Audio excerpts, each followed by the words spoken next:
Well, good evening and welcome to tonight's segment of Ask a Bishop. My name is Alana Henderson. I am a 2018 graduate and the current Assistant Director of Young Alumni and Student Engagement here at Ohio Wesleyan. The Ask a Bishop series was established to engage with alumni and friends virtually and highlight a different topic of interest featuring accomplished OWU alumni, faculty, and students. Tonight, we are so excited and fortunate to have Clerel from the class of 2013 joining us for a question and answer and special performance. During this session, we just ask that you remain muted, but we encourage you to ask questions using the chat feature, or if you want to raise your hand with the feature at the bottom, and you can unmute yourself and ask your question right then and there. But tonight we have Katie Kanopka, a senior here at Ohio Wesleyan and the current Student Alumni Association president, who will be moderating tonight. And so I will pass it over to you, Katie. Hi, good evening, everyone. Thank you for joining us tonight. As Alana mentioned, my name is Katie Kanopka. I am a senior at Ohio Wesleyan and currently the Ohio Wesleyan University Student Alumni Association president, otherwise known as OWUSA.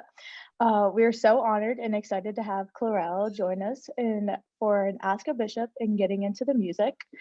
For tonight's program, we are so excited to have a special performance also by Clerel after a few questions. Just a little background for all of you. Clerel was born and raised in Douala, Cameroon in a family of music lovers. When his family relocated to the United States, he was introduced to the fundamentals of acoustic guitar by a college roommate. Here at Ohio Wesleyan, Clerel was a chemistry major and mathematics minor, a member of Wafiki Wa Africa. He performed with the Jaywalkers. He was a member of the Alpha Sigma Phi fraternity and a part of the President's Club, and has lots of other accomplishments. Ever since taking the stage on Quebec's version of The Voice, the music continues to connect with him to new people in places of all kinds. He's been featured on the Late Night Show with Stephen Colbert and many different virtual concerts and festivals, with podcasts, magazine interviews, and just to name a few. So please, everyone, help me welcome Clerel. Yeah, so Clerel, I think one of our first opening questions for you will be, how did you get started in music? Well, the music in my life has kind of been around pretty much the whole time. I was lucky to be born in a family of to two people that really enjoyed listening to records. And so they always had a pretty stacked record collection, and I grew up around it. So very, very early on, I was aware of music as something that I loved listening to, loved hearing. When in my childhood in Cameroon, I had a ritual with my grandmother, my maternal grandmother, wherein every night she'd have this big book of nursery rhymes. They were French nursery rhymes, and every night she'd teach me a few. And that's really when I became aware that singing was also something I enjoyed, because I always looked forward, to every night her kind of like teaching me the next batch of songs. And yeah, that's really, I guess, really where how I started singing altogether. Awesome. Okay, so was your grandma the one who inspired you to get into music, or can you dive into a little bit more of who really was your true inspiration for music? Yes. So to be completely honest with you, so I knew I loved singing. So my connection to that really was very, very personal at that point. So it was really something that I did for myself. And that was the case pretty much all through like graduation at OWU. But what did happen, well, there were a couple of things that happened that sort of like pushed me in the path towards like getting involved in music and making music. The first was at my freshman year.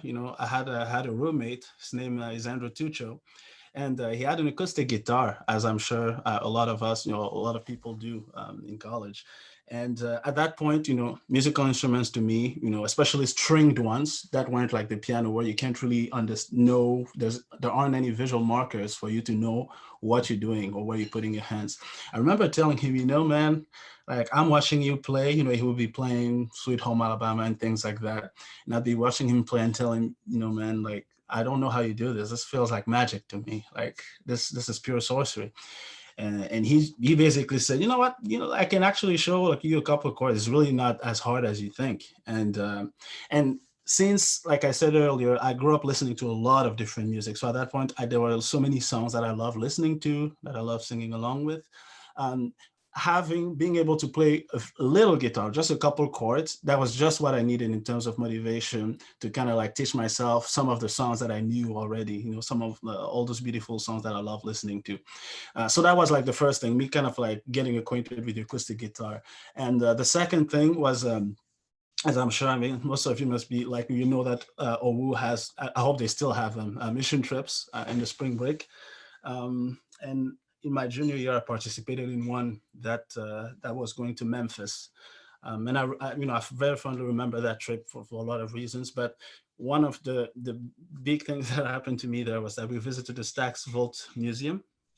And that's it's a record. It used to be a label in the 60s, where Isaac Hayes and Sam Dave and Otis Redding recorded that time, and it sadly folded shortly after Otis Redding passed. But they still have a lot of memorabilia there, and obviously you could see the studios where they recorded, and we got a nice tour of that place.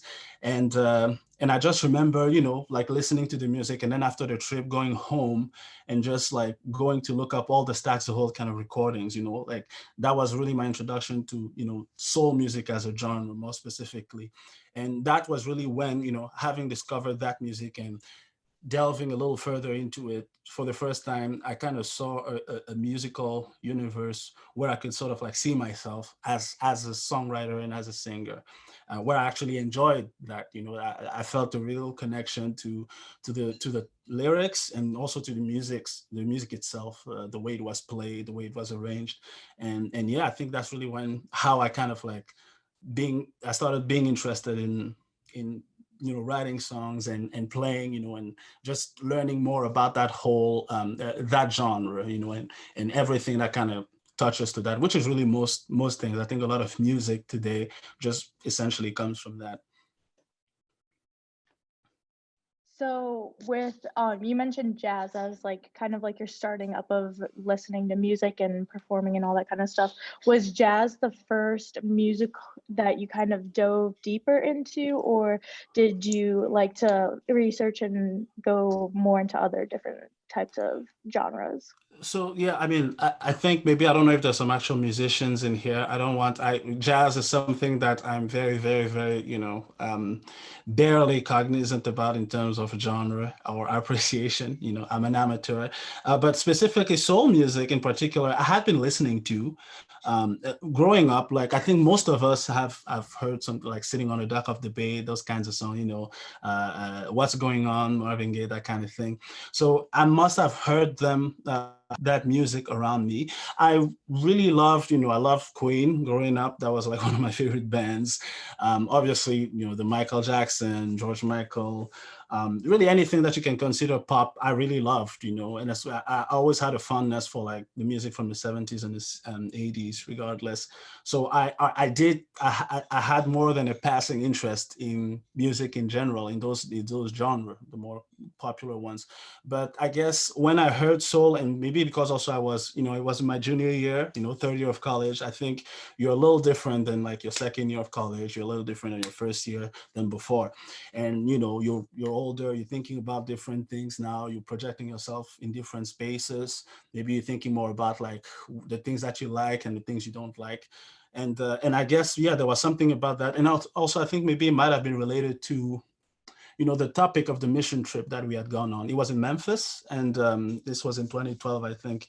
And I think part of the mission trip's objective was to kind of like look at the evolution of race relations in the States through the prism of how it happened in Memphis, because it's where Martin Luther King was shot, and in the neighborhoods there that we visited, and where we I guess did some community work.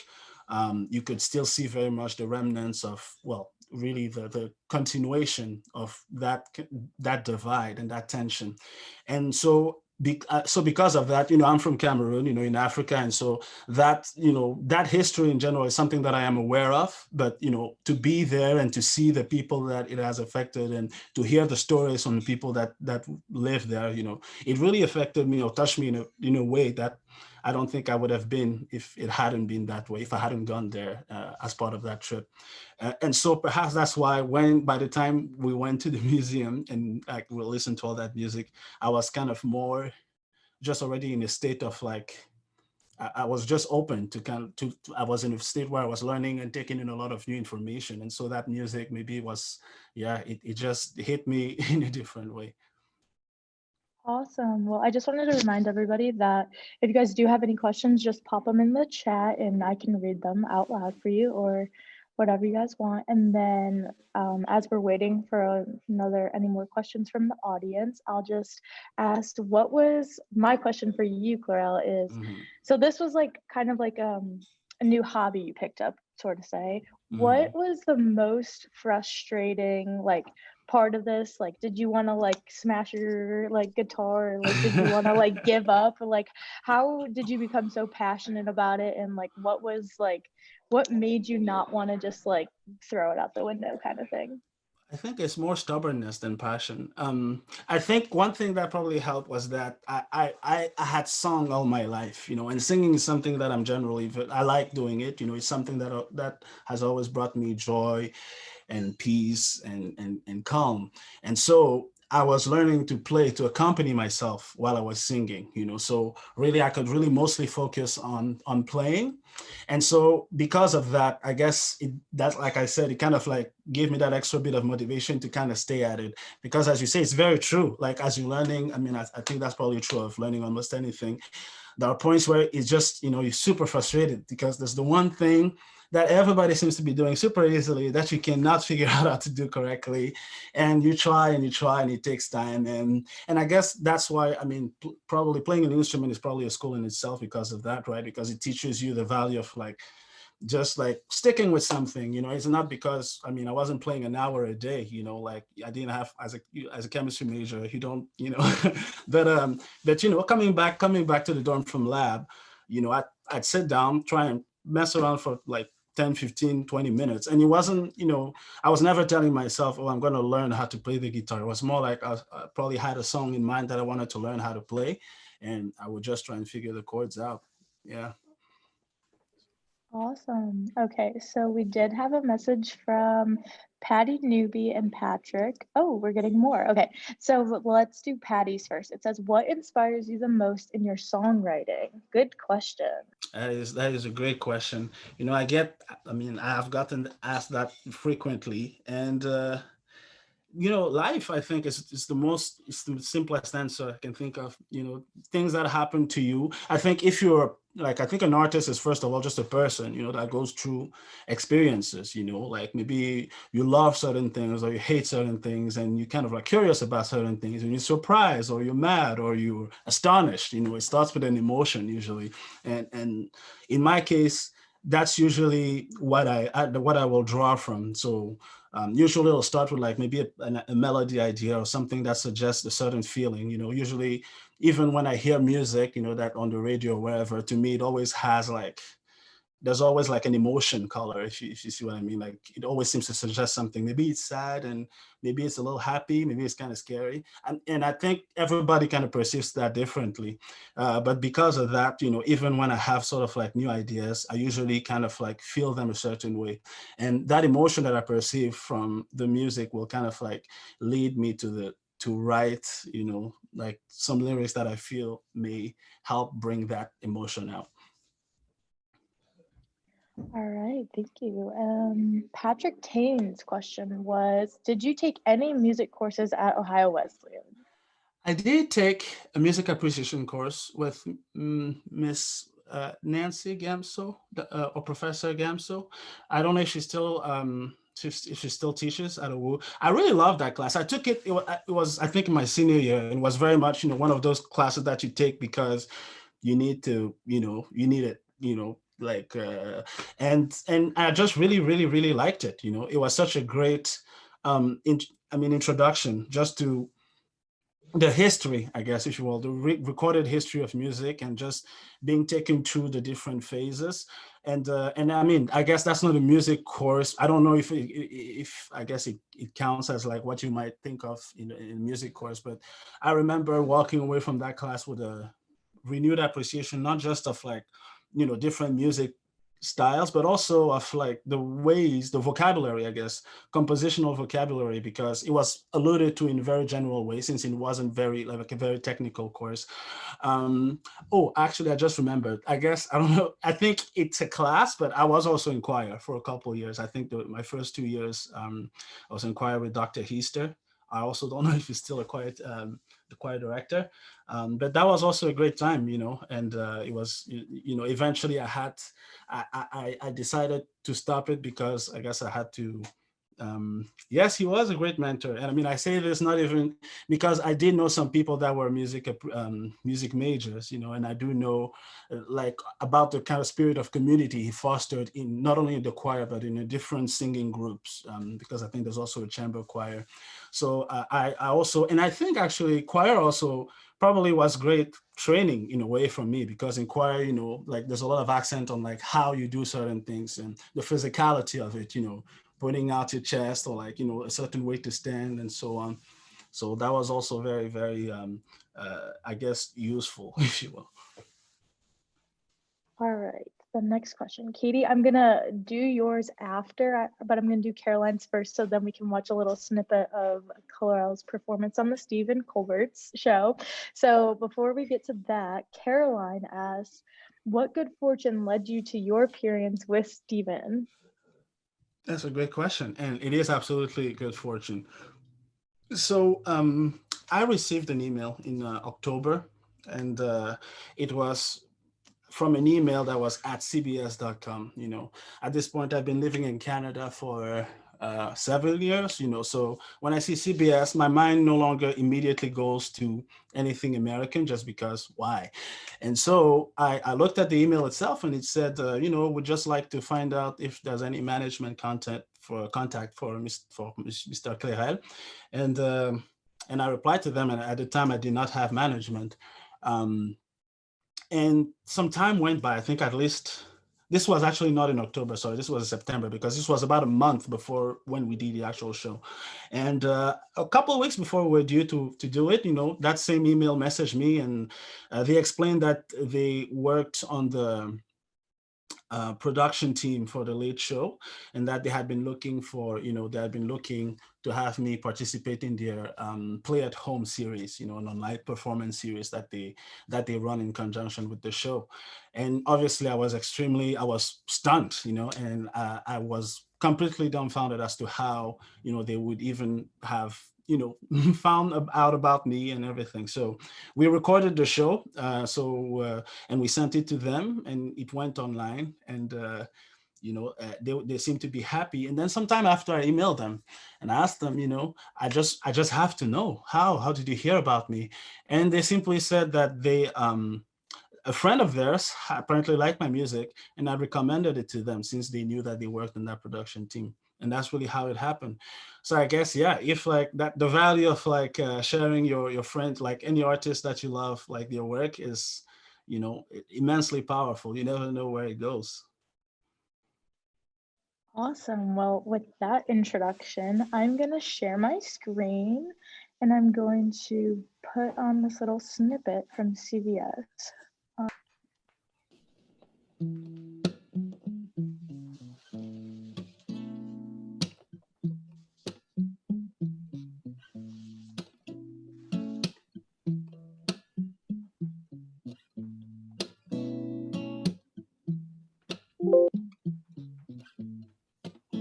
Well, time will help us underline the happy chapters.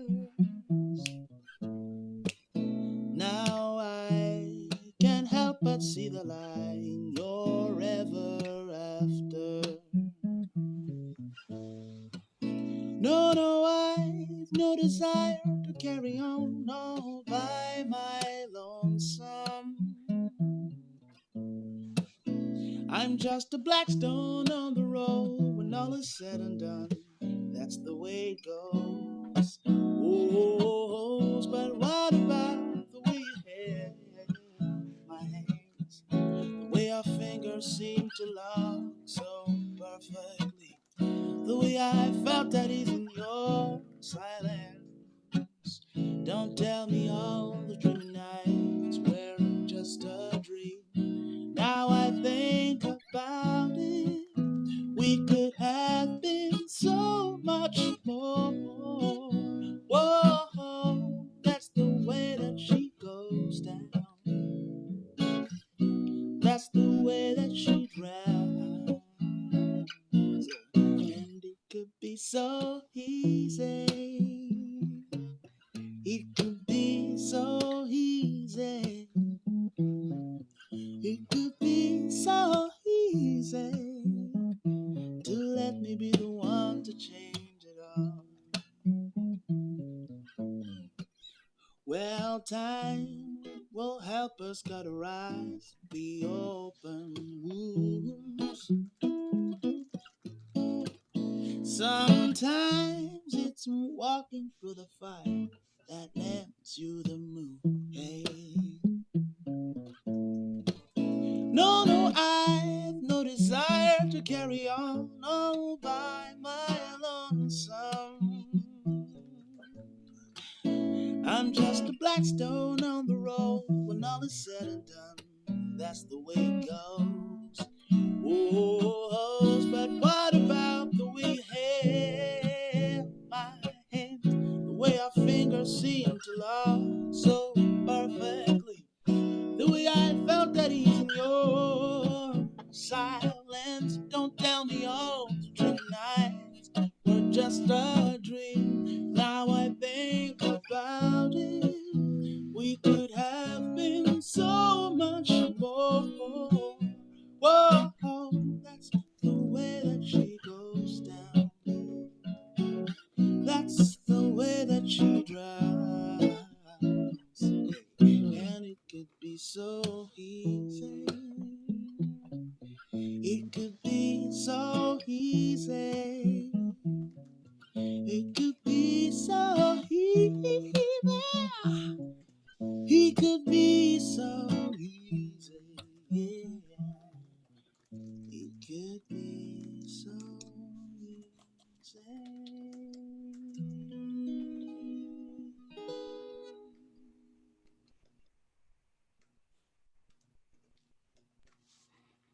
Hey. So, Thank you. I Thank you. decided, I Wow. decided to play the whole thing because it was just too good to listen to. Well, So, it's all Alana's fault, guys. Look at all the applause you're getting. I wish you could hear them all in You're all very person. kind. You're all very kind. Thank you. Thank you. Clerel, you looked so like I was like just really you just looked really intact with like your emotions when you were performing. Like is that like your happy place? Like you just looked so Oh, like big time. happy and like calm, and it was just a great performance. Oh, first of all, thank you. That's very kind of you to say. And absolutely, it's definitely the happy place. It's the place where I can just be, and not, yeah, it's really it's a way of going in. And I feel very, very grateful and lucky that in doing that and experiencing that also I can, I can also provide, a good time for some other people. I feel like I'm very lucky to be in that position. Yeah, well, we have a couple more questions before we get on to another live performance, everyone. So back to Katie's question. She said, where is the most unique place you have performed? Ooh. I think that would probably be a spa. Um, I don't even know how unique that is, right? But yeah, I have performed at a spa before, and I mean, actually, I guess since I do like to play a lot of sort of like very mellow sort of music, I guess it really kind of lends itself to that. That's probably why they reached out. So spa was the most unique place. Do you have a wish list of like your number one place that you like hope to perform in the future? You know what? A place, a real place, with a bar or and a real stage and sound system. And at this point, I'll take anything. No. But honestly, I mean, it's a good question, but I can't really think of anything. And that's part of the wonder of it is that I never really know, where is the next the next place. But it's always, regardless of where it is, it's always, I mean, it's always a real pleasure for me. I just enjoy it so much. And so, I feel spoiled. Well, I think everybody on here wishes you the best of luck on all of your endeavors that you go to. Thank you. Olivia, her next question is, what artists are you currently listening to on rotation? That is a good question. That would actually be the same artist that I was listening to on rotation shortly after we took that trip to Memphis, back at owu, and that was Marvin Gaye. I've been listening to Marvin Gaye on rotation. I'm not even gonna lie. It's not like there's been a lot of other like lots of other music. I've been working on some other music, and I guess in the process of revisiting of all my influences, that's kind of where I am now. But I guess if we have to kind of like bring it to something that is a little more current, lately I have been listening to this amazing musician, actually based out of Montreal. Her name is Malika Tyrolien. And she kind of like combines English and French and Creole. And I've been, really digging her stuff lately.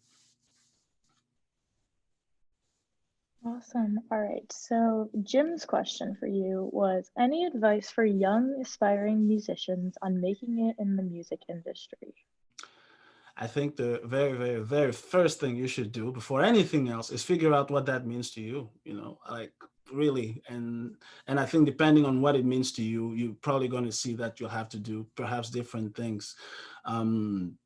But in general, like, I guess as I can, like, speaking from just my personal experience, just the first thing, just sticking with it, in terms of if you're learning or how to do something, if you're kind of like early in your development, whatever that means. But like if you're sort of like still figuring it out, but you know that you love this, then just stay close to the love of that, because at the end of the day, really, that's the one thing that takes you through everything. And I guess that's it, really, that's it, at the exclusion of everything else, because there's a lot of ways to just get distracted with looking at other things that don't necessarily matter as much as when it comes to your art and your artistry. So that's it. And yeah, just make sure that you, like, and also from my personal experience, go out, like, go around a bit, go see other places, other people, talk with them, tell them about yourself. And as far as like creation and songwriting, I find that that's just irreplaceable as a tool for inspiration. And yeah, and if at the end of all that you do make it, let me know and show me how you did, because then maybe I'll I have a couple of things to learn from you too. Great advice. Okay, so Audrey's question is, when did you start singing? My earliest memories of it are when I was 6. So those sessions with my grandmother, honestly, that's the earliest time I can remember singing, and not just listening. Yeah, so 6 years old, some 23 years ago now. Did you say you have a good voice, or did you just think you were just like, oh, I'm such a good singer? Perhaps that's why because I don't really remember ever, like even when I was a kid, ever like having an experience of like being made aware in any way that like my singing was bad. I never even, like, it wasn't even ever a question. I just enjoyed it, and nobody seemed to mind. So I just kept doing it. We love that. Okay, so Carlos's question was, what is your favorite song you have recorded? And he said, sending good vibes from Alpha Sig. I am assuming you have lots of brothers on the call tonight. It appears I do. They're all sending you good fortune. Thank you so much. Sorry, what was the question? Now I forgot to. Oh, no worries. Carlos asked, what is your favorite song you've recorded? That's a good question. There is a song that I recorded in French last year. It's called Le Tour, and I've not released it yet because last year was a bit of a halt for me for various reasons. And so yeah, that would really be, that's the one song I've recorded that I could compulsively listen to, and that's not the case for anything else that I recorded, which is not to say that I don't like it, but that's one thing that I know that I love listening to as well. So we did hear the Black Stone from is that the correct name, correct? Okay. Yeah. When did you create that song? Was that like your first song written, or was that a recent song written? It was the first song that I wrote that I didn't feel bad about performing in public. And actually, interestingly, the very first, the kind of like riff, I think it occurred to me actually when I was still in Ohio. I think it was my senior year, and I remember being maybe in a mall, maybe Eastern or Polaris or something like that, and the riff just came in my head. And but it took, I mean, I think it took a couple of years. I think I finished it a year or two after I moved to Montreal. Yeah, yeah. So that's kind of how it came together. And really, how, I guess, to go further in detail, I had that first idea, and then over the next couple of years, I had a couple other ideas, melody, just melody ideas. And in playing around with these ideas, I actually ended up putting them together, and they kind of they told me a story. And that initial riff, the beginning riff that I came up with when I was in Ohio, kind of made me think, and it reminded me a bit of the Temptations. It has that kind of like My Girl motif, moving pattern. And so when I came up with that, then I guess I was immediately drawn to the style of the old Motown songs that are really lovelorn, and just like longing for lost love and that kind of thing. So I think that's also why I was pushed in that direction lyrically. Yeah, so in your songwriting processes, you Hmm. kind of mentioned how you said you came up with the lyrics in Easton. Is it Well, just like the music, sorry. the music? Okay. So is this like an aha moment that you have some days, or do you actually have to like sit down somewhere special? How do you get your like inspiration for your lyrics? For the lyrics, a lot of the time so far, it has almost always come from the melody first, because the melody is really, otherwise I guess it's just poetry, and I do write a lot of that too, which is mostly for myself. But when I have if basically what I really love to do, is just jam out to some like just melody tracks, just instrumental tracks. And in jamming out, I guess it's a very organic process, like you're trying to get like get an idea out, get a feeling out. And then you're drawing from everything that you've listened to, like maybe the way that you speak, because it's a lot of rhythm also.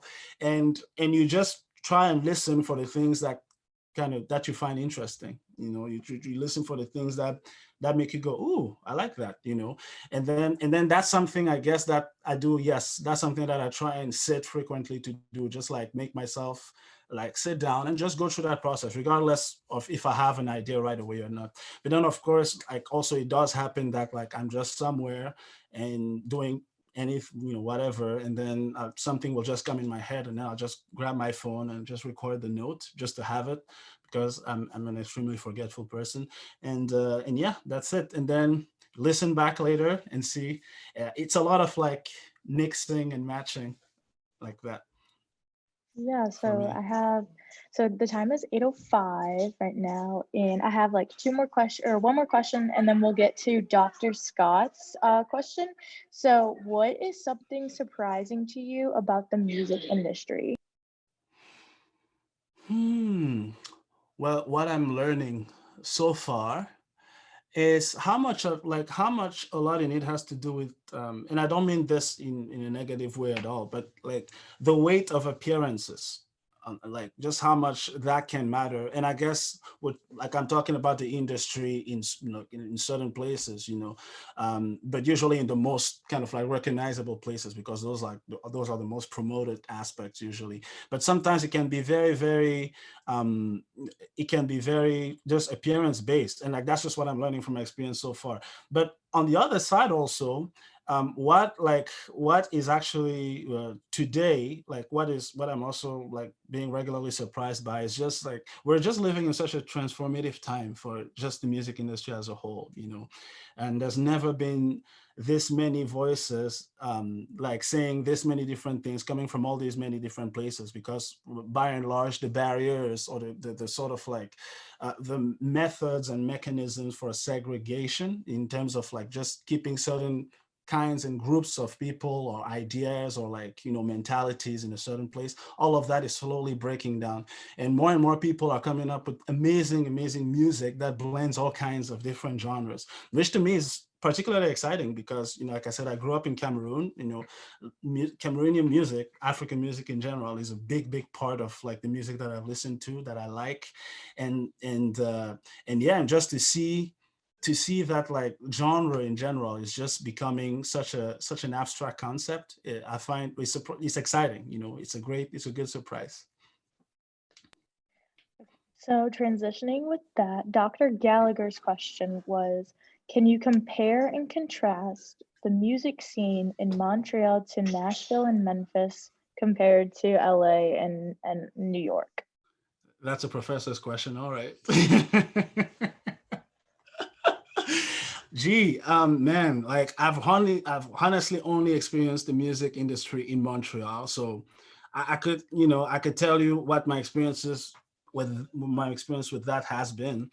I've never even set foot in Nashville or what were the other cities? I'm forgetting. Um, He mentioned Nashville and Memphis and then LA and New York. Okay, yeah. So to be honest, I've never really lived or existed as a musician in any of those places, save for Montreal. So, I don't think I could. I don't believe myself qualified at all to make a comparison. I am glad for the music being made in all of those places because I know for sure some of it has inspired me to like to do what I do today too. All right, so we're gonna do a couple little Ohio Wesleyan questions. So why did you choose to attend Ohio Wesleyan? We had a very very close family friend that had gone there. She'd gone to Ohio Wesleyan in the 80s, and she's today a physician. She lives in Texas, and at the time I was looking um, into universities, sending out applications. I was convinced at the time that I wanted to go on and study, medicine. So that I had to be like a pre-med. And a lot of then the choices I made at the time were very much based on trying to fit her sort of like uh, her trajectory as closely as possible. So going to her undergrad school felt like a natural first step, like a good first step for that. So that's how I ended up there, and yeah. We love that. Okay, so for all of your fans on this Zoom call, we want to know what's your favorite Ohio Wesleyan memory or moment? Well. I mean, I'll give you one that I know for sure I remember very, very, very, very fondly, and it also kind of relates to me being a musician. But I remember, I think junior year, I believe my junior or senior. I mean, there's enough brothers in the room to correct me, but I believe there was I believe it was a talent show that was organized for. Uh, as part of, I guess, a Greek life sort of like fundraising activity, and the sororities, at the time there were five, if I remember correctly, they were all tasked with basically securing the services of a fraternity member, and to perform, I guess, to do something on the stage, some kind of talent. I guess it could be anything. And I remember I had been approached by the Delta Zeta sorority. I don't know if there's any DZs in the house, but hi. But and they wanted me basically to sing a song. At that time, really, I mean, I'd been playing the guitar for a couple of years, but mostly I sang, mostly with for my friends, in our dorm and things like that. But I went, and I think right until the moment when I went, it was my turn to perform. I really hadn't picked the song that I wanted to do, but then I remember, this like a French song that I used to listen to a lot that I really liked, and I performed that. And I think that was the very, very first time I performed to this amount of people, musically, and just, yeah, the response was just so positive. I mean, at least I remember it that way. And yeah, that was just, I guess, one of the first times when I realized, okay, like there was something that I could do that could, be appreciated by that many people. So that's a very fun memory. But there's honestly there's honestly a lot. There's honestly a lot. I remember, well, this story I think I want to tell you, but I do remember once spending a summer on campus with my good friend, my brother Iftikhar, and we went out on our bikes one night, just on a little romp around Delaware, and sure enough, we arrived at an area where there wasn't as much street lighting, and we just kind of like were going and really, really fast. He was a little ahead of me, and eventually we get to this little, slope, going down. And we're going really, really fast. And then all of a sudden I hear if the car scream out something to me. I can't quite make out what it is. So I'm just going, and all of a sudden, next second, I'm flying in the air. My bike had hit the biggest rock, and I fell completely flat on the earth. And you can believe, if the car has never let me forget that. So yeah, that's another memory. Well, thank you for sharing those memories. They definitely made me laugh. I'm sure they made everyone else laugh. So we are eagerly waiting for a couple of songs for you to play for us. So whenever you're ready, Clerel, go ahead, and we have given you our undivided attention, and we can't wait to hear from you. Okay, thank you. Alrighty. No pressure or anything. I mean, you Right? just only have an audience, but we can't wait to hear you. No, truly. Thank you all. Well, first of all, for coming. It's I don't think I'd realize how fun it would just be to revisit, just like some of that like time, and yeah, and it's just great. So thank you for the invite. I'm going to be performing a couple of songs for you, but first, I think I should let you know. As I was telling Alana and Katie earlier, today I had to, record some performances here, and unfortunately, in the course of doing that, I broke my high E string. So there's not going to be a lot of high end, I guess is what I'm trying to say. But I hope you'll enjoy these songs. Let's see. The first song that I'll play for you is a song that I just released in November, and it's called Talking About Love.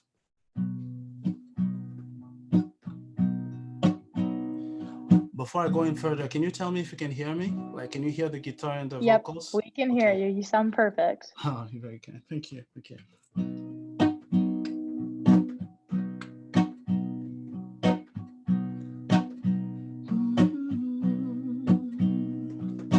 Listen to the river flowing gently down the stream.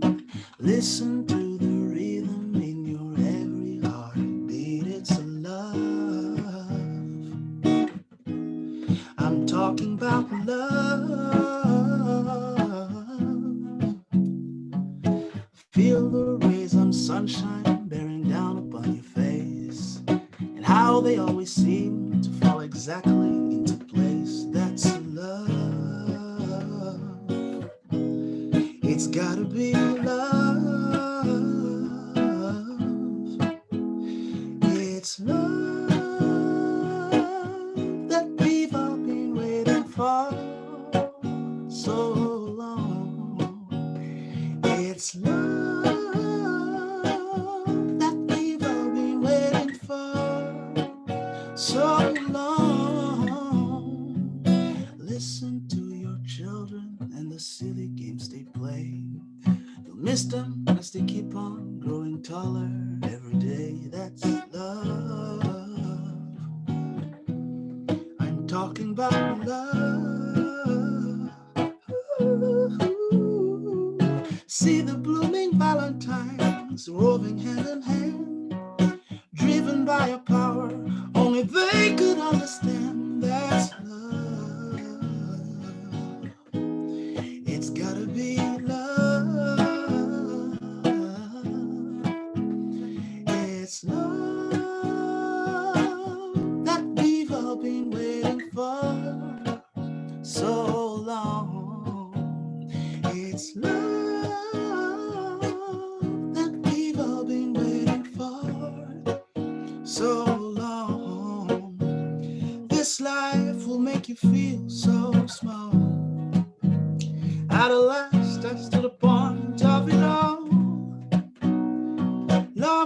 always clear the way through when you put some in everything you do. This life will make you feel so small, at a loss as to the point of it all. Love will always clear the way through when you put some in everything you do.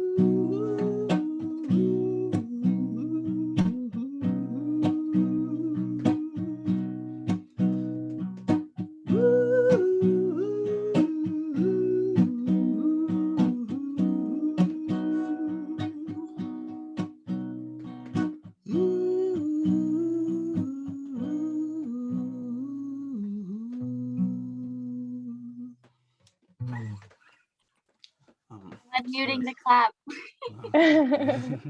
Wow, that was awesome. I'm sure everybody would be giving you a round of applause if you could hear them right now. You can see Thanks. everybody's chats in the comments. Oh, thank While you. Oh, you're yeah. Oh, man. I'm gonna have to go and check those out. Thanks for. Thank you. Thank you. And yeah. yeah, that's talking about love. And I'm glad you guys are enjoying it. Thank you. I figure the next song that I'll play for you, this is a song that I used to blast in what was then the physical chemistry computer lab on weekends, really, really loud. I don't know if that's still what it is. It's been a while. I think I was actually Iftikhar and Priyanka, who I think is here, and we went to visit campus, and it was really nice. I hope you'll recognize this, and I hope you'll enjoy it. It's a song called "What's Going On." It's by Marvin Gaye.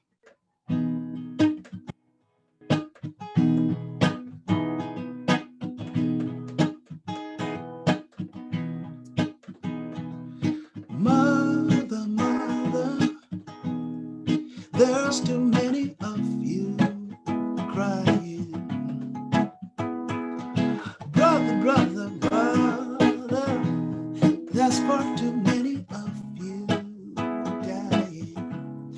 You know we've got to find a way to bring some love in here today. Whoa, whoa, whoa, whoa, Father, Father, we don't need to escalate. War is not the answer, for only love can conquer it. You know we've got to find a way to bring some understanding here today, picket lines and picket signs. Oh, don't punish me with brutality. Come on, talk to me so you can see. Hey, what's going on? What's going on? Tell me what's going on. What's going on?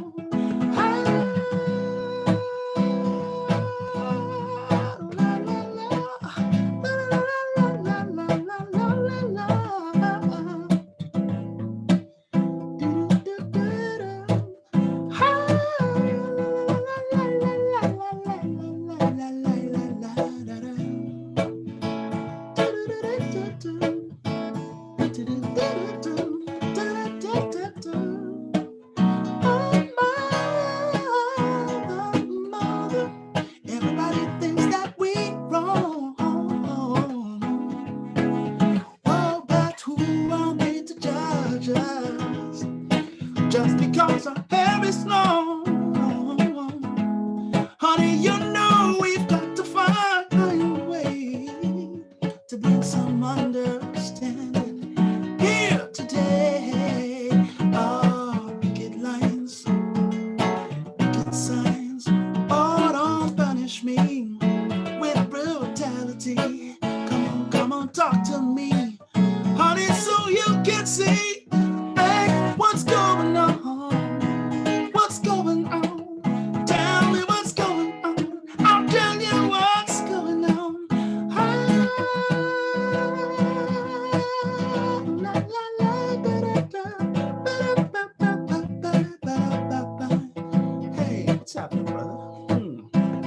sis.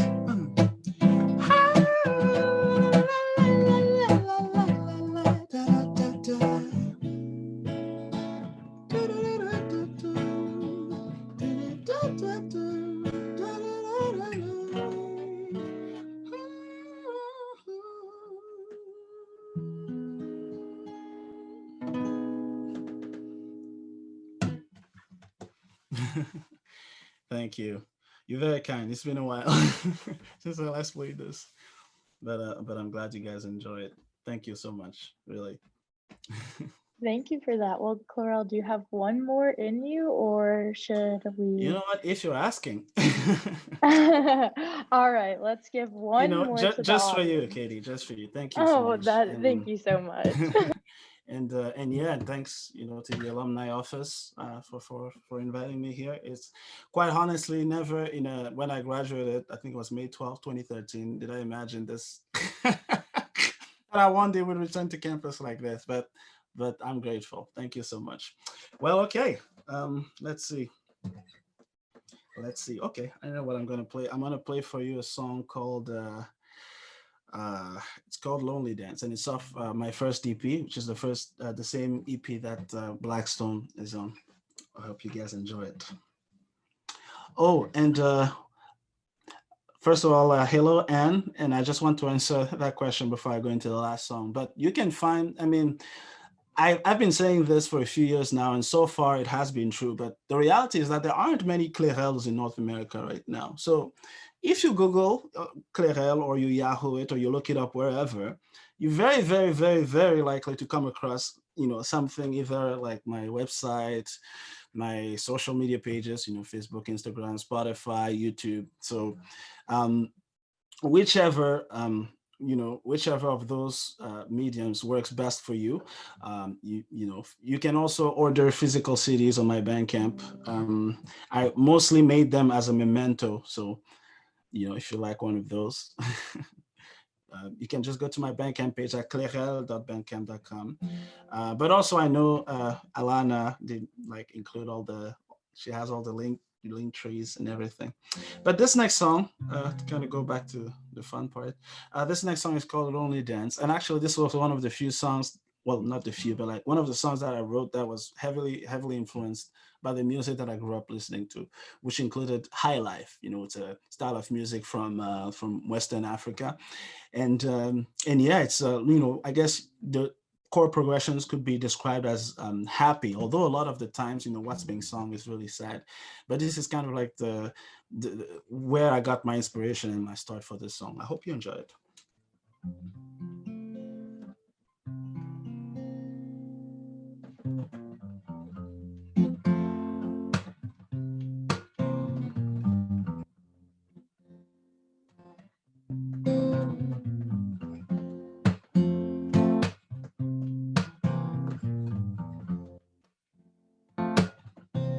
Certainly I have made very well for myself a mansion with a name, silverware on my shelf.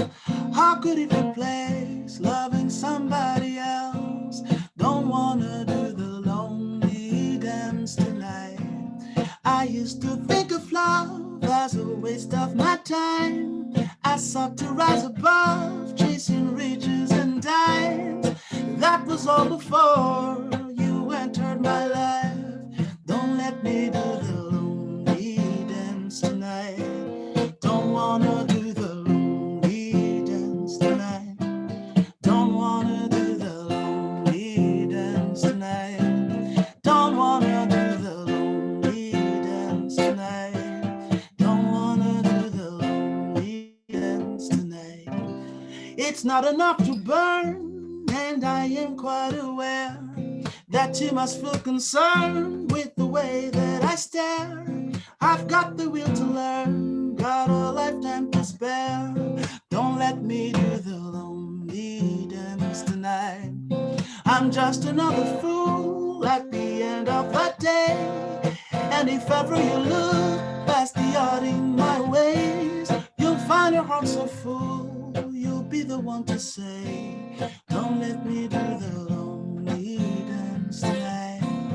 Don't wanna do the lonely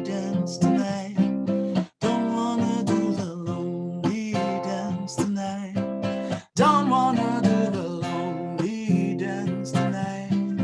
Don't wanna do the lonely dance tonight. Certainly I have made very well for myself a mansion with the name silverware on my shelf.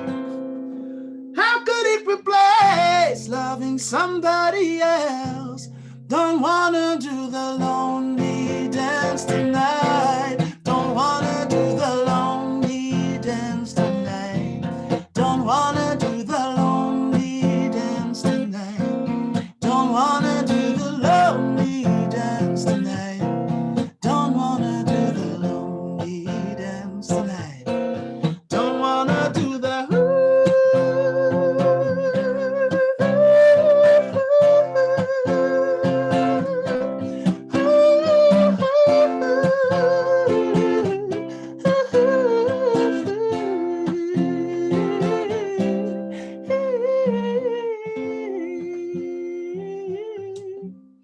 Don't wanna do the lonely dance tonight.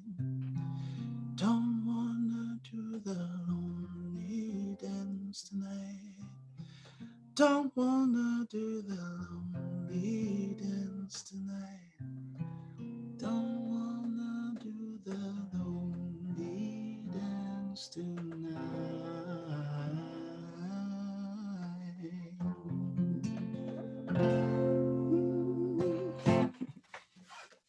Thanks, guys. That was truly amazing. Thank you so much, Clerel, for sharing your journey with us tonight and answering all of our questions. I know we kind of talked your ear off and just made you Not talk at so all. much It and was sing so much and all it that was a kind of stuff. pleasure. It was a pleasure. Thank you, really. Before I hand it over to Alana, I'm just want to say thank you again, and I'm sure everybody on this Zoom can attest that we will be there supporting you no matter what, and we can't wait to hear you on a stage and all that kind of stuff. So Alana, passing it over to you. Yes, thank you again. So this concludes our program for tonight. Thank you for joining us, and thank you, Clerel, for performing. Thank you, everybody.